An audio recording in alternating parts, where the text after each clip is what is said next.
Hello everyone, welcome to Warrior Chat. Thank you so much for being with us. Today's topic is a very, very important one, and I think you'll find it also is very interesting as we talk about student transportation services here at the Southern York County School District. So thanks for being with us. We'll be brief, but nonetheless I think you'll have an opportunity to understand what goes into the student transportation system in order to provide a safe and efficient program for all of our children, but as well as we'll provide you some data related to the costs related to providing student transportation for our students also here in Southern York County School District. So again, thank you so much for being with us. With me are two experts in this area who I'm really very proud of. They do such a wonderful job, again, providing a safe and efficient student transportation system for our children. The first to my left is Mr. Doug Waters, who is the coordinator of student transportation at the Southern York County School District.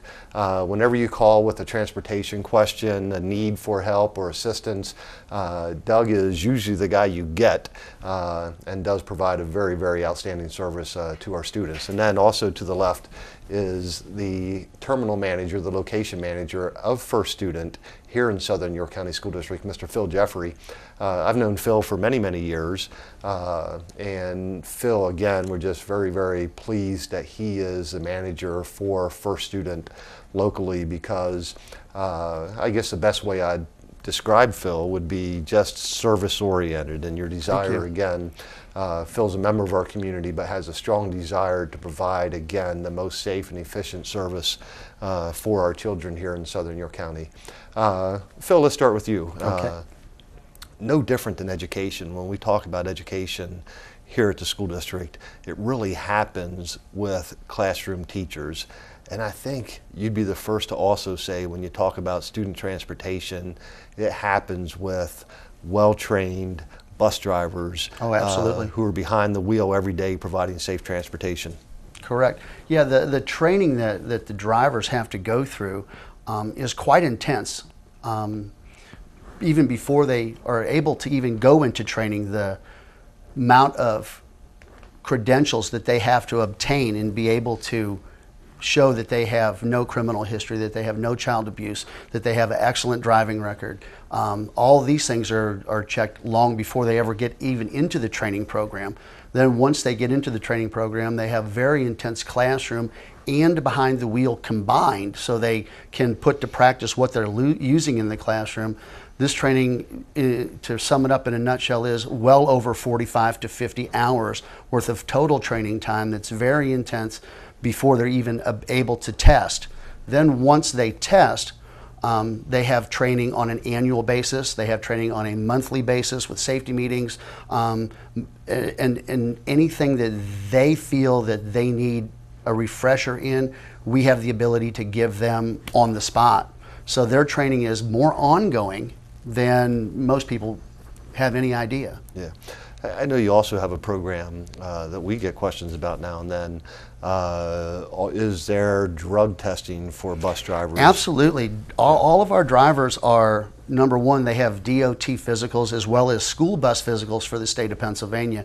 And because of that, they are considered DOT or commercial drivers. They have to have a commercial driver's license. So yes, we have a random drug pool that is done on a monthly basis.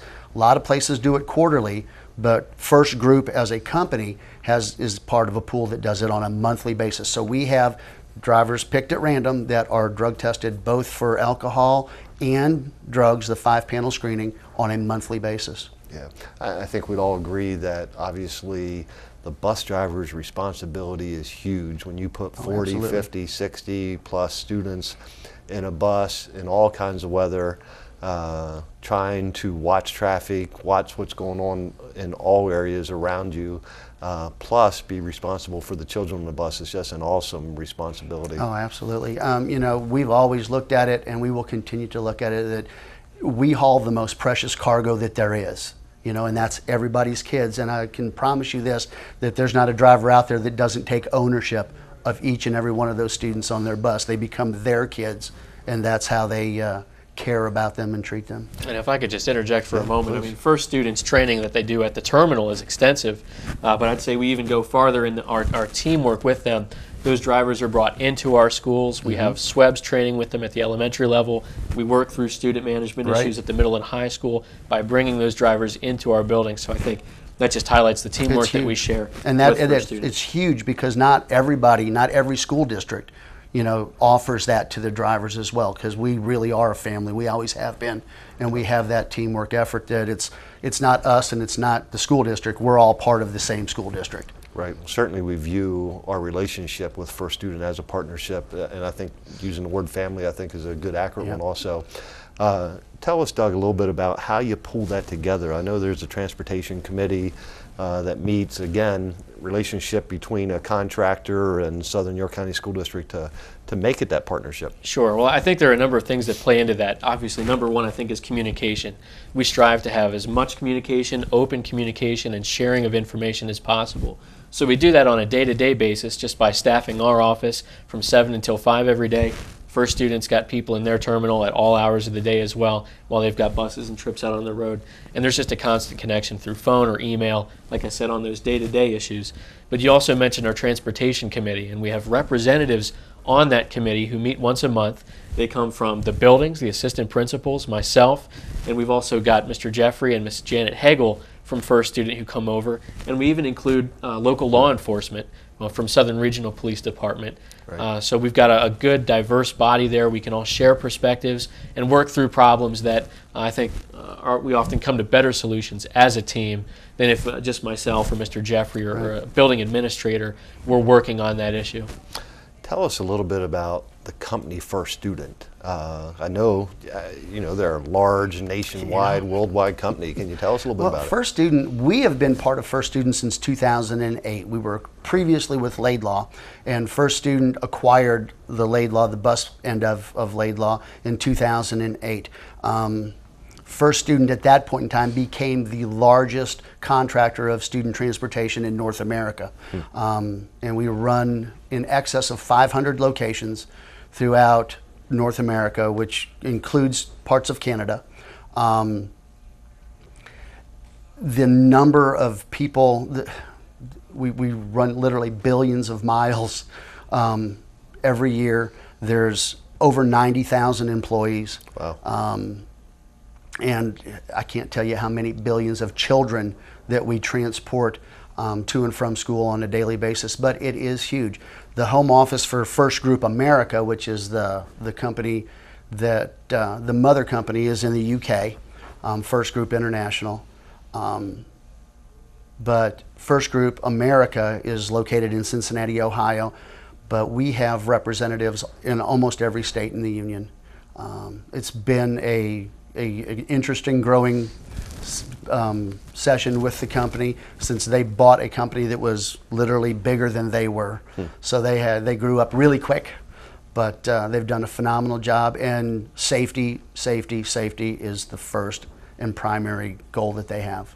Yeah, well, absolutely. They've been so successful. I think it's no different than anything else. There's no secret to success. Yeah. Talk to us, Mr. Walters, about building a transportation system. I know, for example, one of your responsibilities is to provide routes and bus stops to First Student. Obviously, you get feedback, as you talked about, that regular communication, but tell us a little bit about the complexity and the amount of buses and what it takes to transport our students. Sure. Well, it's certainly not a thing that can come together in a day or two. Obviously, it takes a long time, especially at this time of year when we have already started our planning for next year. A few of the things that we look at, obviously just our fleet. How are those vehicles maintained? How are they replaced and recycled on an annual basis? Making sure that we have the best equipment possible out on the roads to transport our students safely. Beyond that, like you said, we look at the routes, we look at where bus stops are located. We're on a continual process of reviewing those bus stops with parent input, of course, to make sure that they're placed at safe locations where the bus has plenty of visibility to stop, get the lights on, and embark and disembark the children. We also look at things like what side of the street that bus stop is on.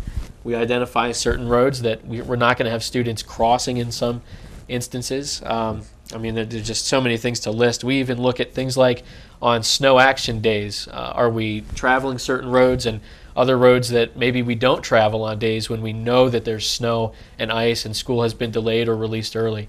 So we look at all of those things, and really we do it on a case-by-case basis. So anytime a parent or a bus driver or someone in the community has a concern, we ask that they bring that to us, and then we work as a team to address those things and make sure that, like you said, for the next school year or even during the school year, we're constantly improving our transportation operation.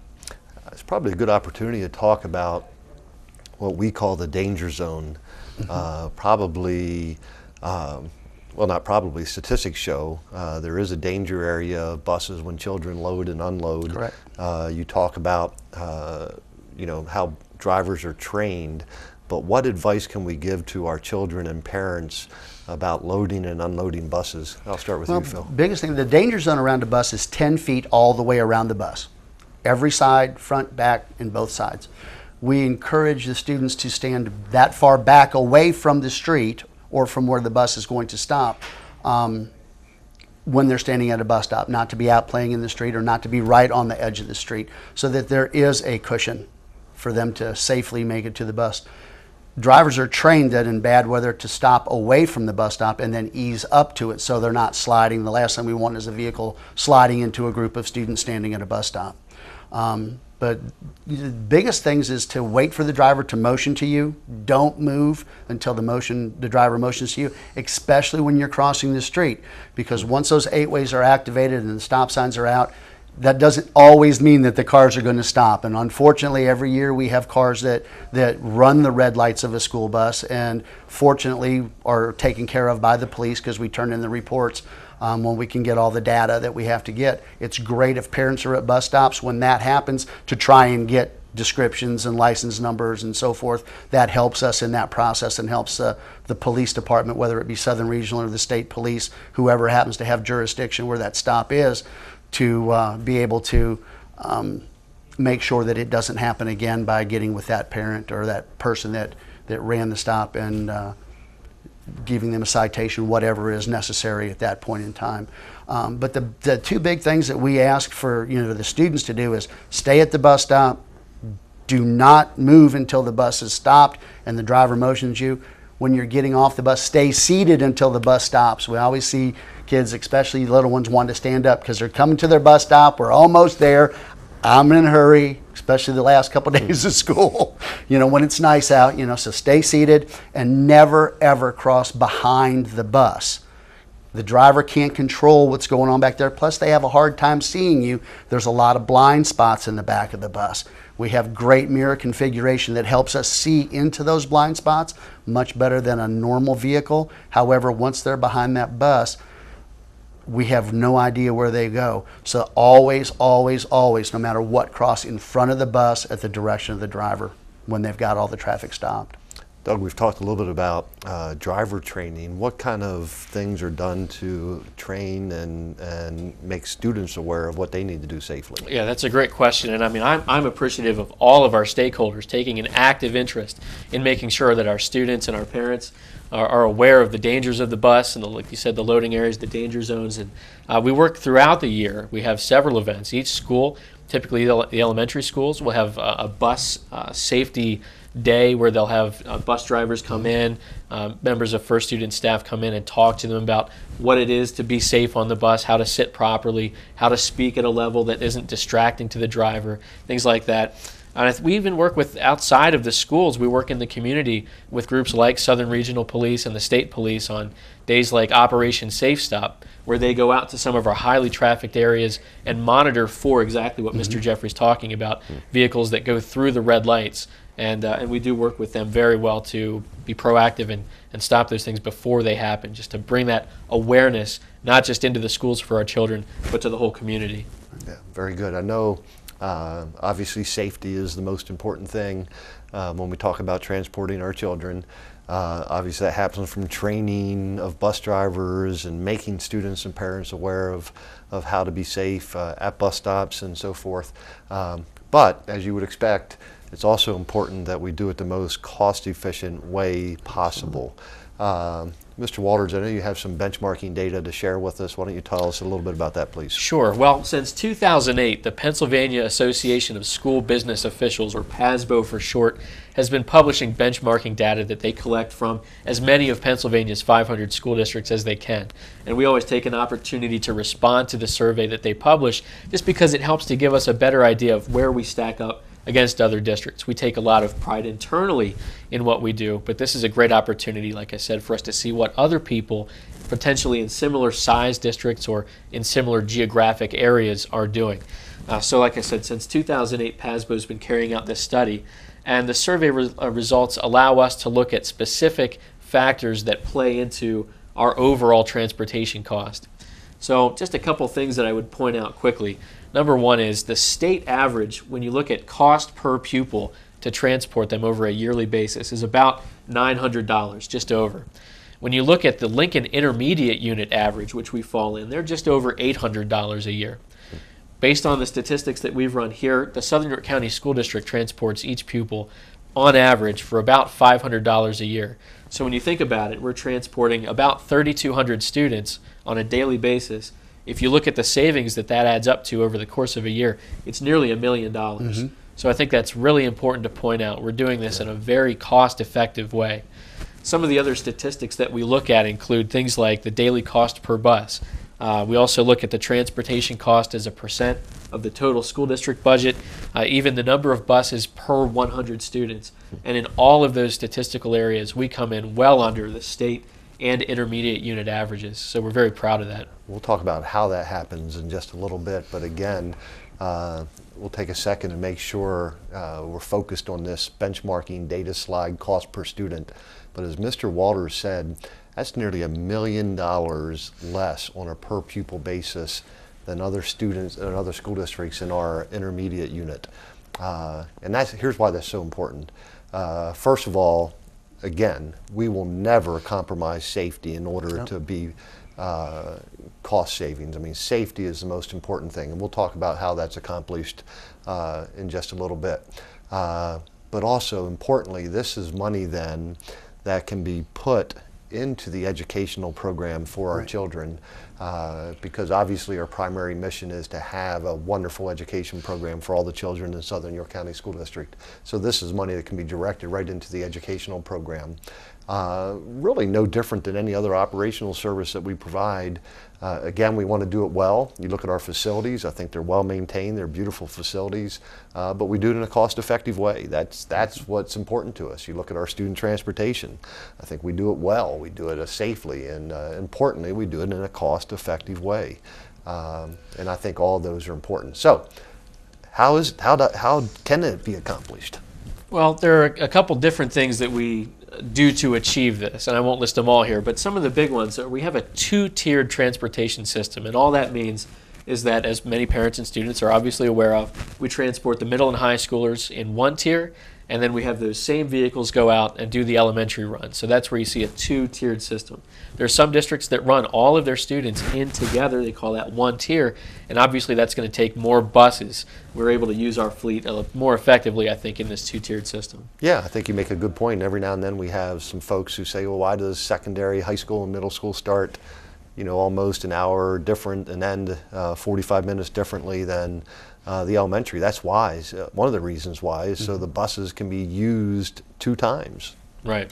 We even go beyond that. When we talk about double runs that some of our students are on, we'll take that secondary or elementary bus and we'll have it bring in students who are farther away from the district first, or farther away from the school first, and then that same bus will go back out in the morning and pick up a set of students closer to school, usually in one of our more populated areas, just because we can bring those students in from far away first and make a real quick loop back out and around to get that second group of students. Again, that's another bus that we don't have out on the road that we're using to save that money. Right. And in the afternoon, it typically works the opposite way, in that we take a really quick route out into the community to drop off a large number of close to school students, and then as the buses head back out towards the depot or another school, they'll drop off a second set. So we see big savings from those double runs in addition to the two-tiered system.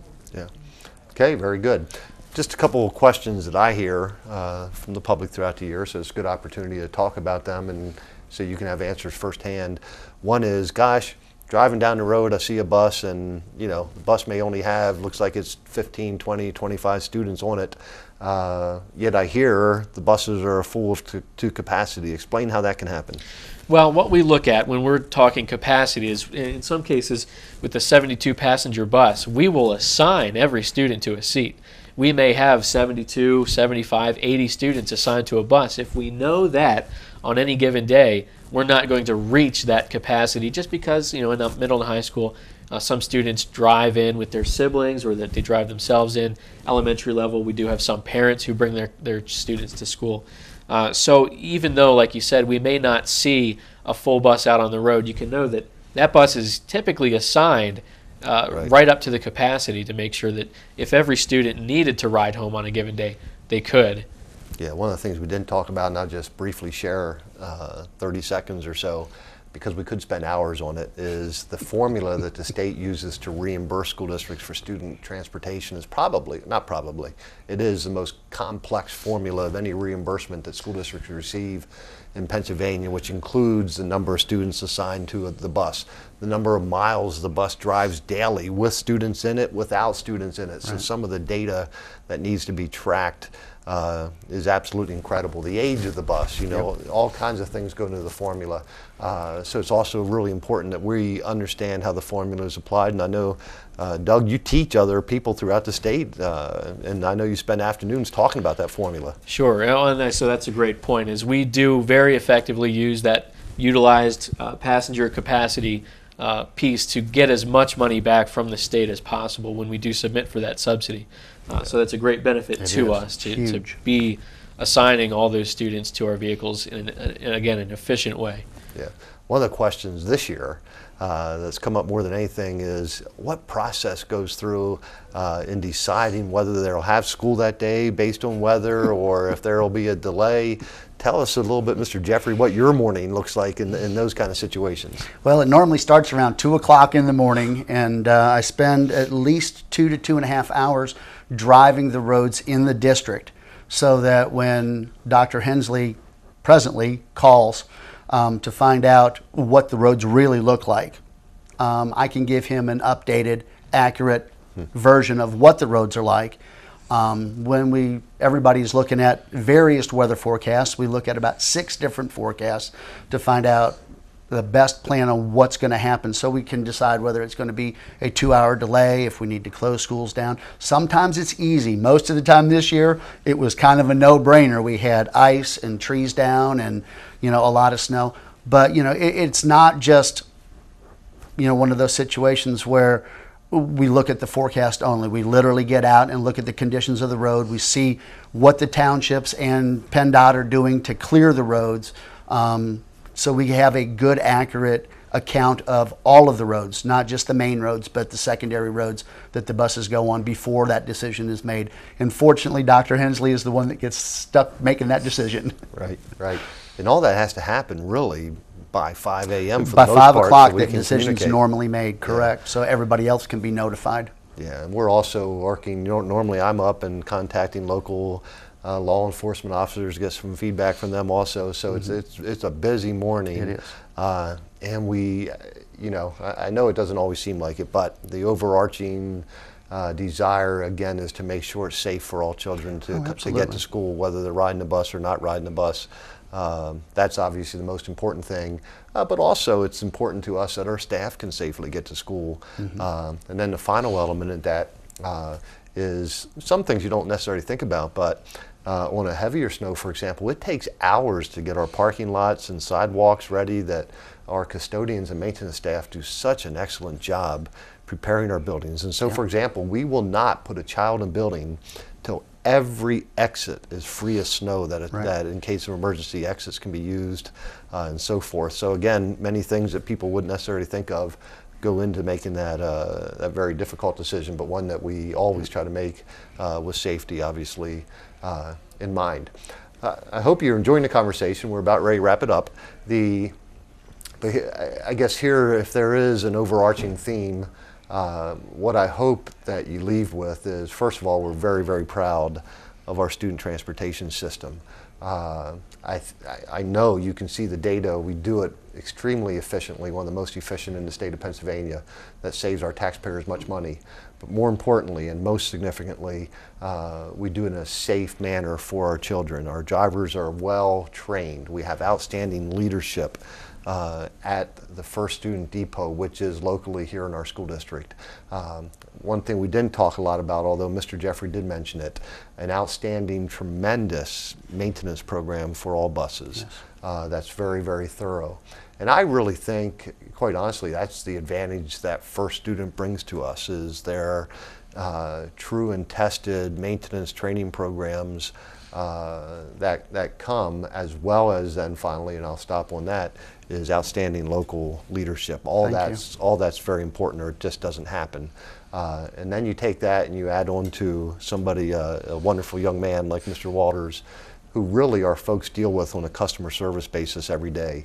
And I guarantee you, Mr. Walters provides outstanding service. When our parents, I'll second that. Yep. When our parents and students need serviced as it relates to student transportation, Mr. Walters will do it, and he goes out of his way to do it. And it is a partnership. And just for example, somebody needs a new stop. You know, it's not a matter of saying, well, we don't have time to look at it. I mean, you're looking at it. You're pulling in Mr. Jeffrey to look at it. We'll take a bus out to it if we have to. Yeah. To make sure that it is or is not safe. We want to make sure everything is safe and the most efficient for the students. Yeah. Period. So again, it's something we're very proud of, doing it safely and efficiently, and it takes quality people to do that. Finally, then I will stop. Again, most importantly, it takes outstanding bus drivers on the road every day. We're very, very proud of our bus drivers for doing that service for our children and for our community. Mr. Jeffrey, any last words of wisdom from you? No, I just want to make sure everybody understands that we have a very dedicated staff of professional drivers that care deeply about the students in Southern York County, and they're just a phenomenal team, and it's a pleasure to work with them. Okay. Mr. Walters, your last word. I'm just grateful to have an excellent partner in First Student here, and again, I'm just very glad that we see not only the partnership with First Student staff and drivers, but also with the parents and students who help us out to make sure that the drivers are able to do their job safely, and we get to have an enjoyable ride to and from school every day. Alrighty. So for Mr. Phil Jeffrey, Mr. Doug Walters, for Mr. Tim Harris video production class, as well as our student Nick DeLuca, who's back there pushing all the right buttons and making sure everything's working well, for Mr. Mark Rill, our coordinator of marketing and public information, I'm Wayne McCullough saying, I'll see you next time.